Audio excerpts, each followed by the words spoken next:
Hello there and welcome back to another installment of SCP Readings with your reader here, Gmo Dawn. Today we're looking at SCP-1528. There's a link down in the description for you to follow along as I read out loud. SCP-1528 is a blue liquid similar in appearance to commercial bleach-based cleaning products. When in liquid form, SCP-1528 has no anomalous properties. However, it retains properties expected of bleach-based cleaning solutions, and as such should be given caution when in transit. The first sample of SCP-1528 was originally obtained on blank July 1983 at an urban flea market from a vendor who advertised it as a fix-all. Since then, samples of SCP-1528 have been discovered in various places, quantities, and containers with little to no pattern. Areas where SCP-1528 is usually found include flea markets, local-based grocery stores, and one spontaneous appearance in a Foundation maintenance personnel storage area. When dispersed in aerosol and inhaled by a subject,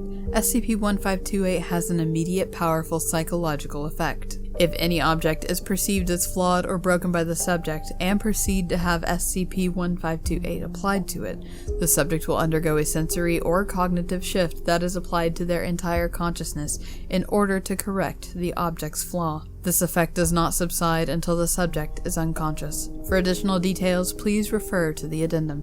Addendum: SCP-1528 Summary Testing Log. Procedure: Subject requested to apply 5 ml of SCP-1528 to the object.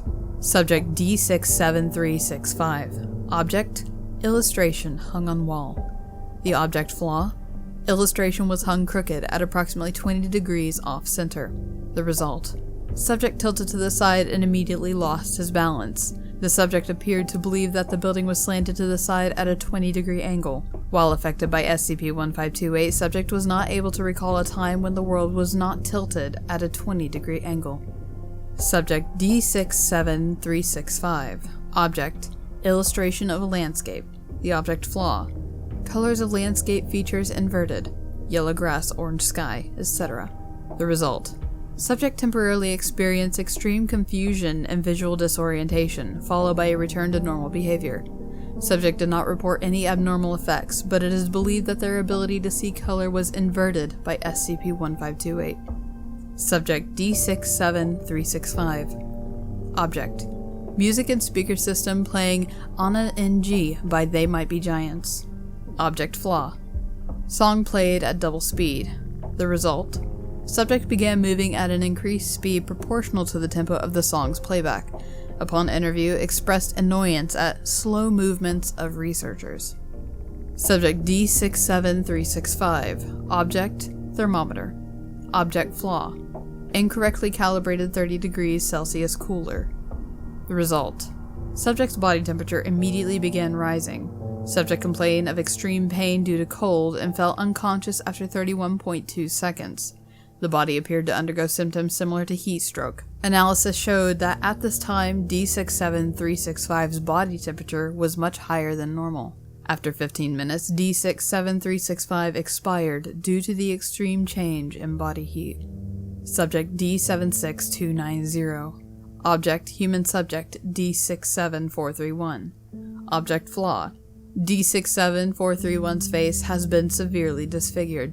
The result: D76290 was repulsed at any subject attempting to interact with her, describing their faces and bodies as being wrong. When exposed to a reflection, D76290 refused to believe that their face was being reflected and became aggressive. Further testing on human recognition has been scheduled by Dr. Gillespie. Experiment log for SCP-1528 testing. Subject D23461. Object: Illustration. Object flaw: Subject of illustration was an impossible triangle. The result: Subject went into immediate epileptic shock. Upon regaining consciousness, subject stated that they could only remember the whole room turning inside out. Subject D71902. Object: A bottle labeled with the Coca-Cola brand. Object flaw: Bottle contained Pepsi Cola. The result: D71902 complained that any food or drink they were given tasted off while being affected. Subject did not state that they had a strong preference for either beverage before or after the taste. Subject D44431. Object: 1 chocolate bar. Object flaw: The chocolate bar had been bitten sideways.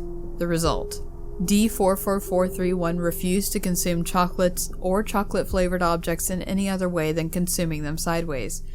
D44431 still consumed non-chocolate foodstuffs normally. Subject D82654. Object: the testing chamber.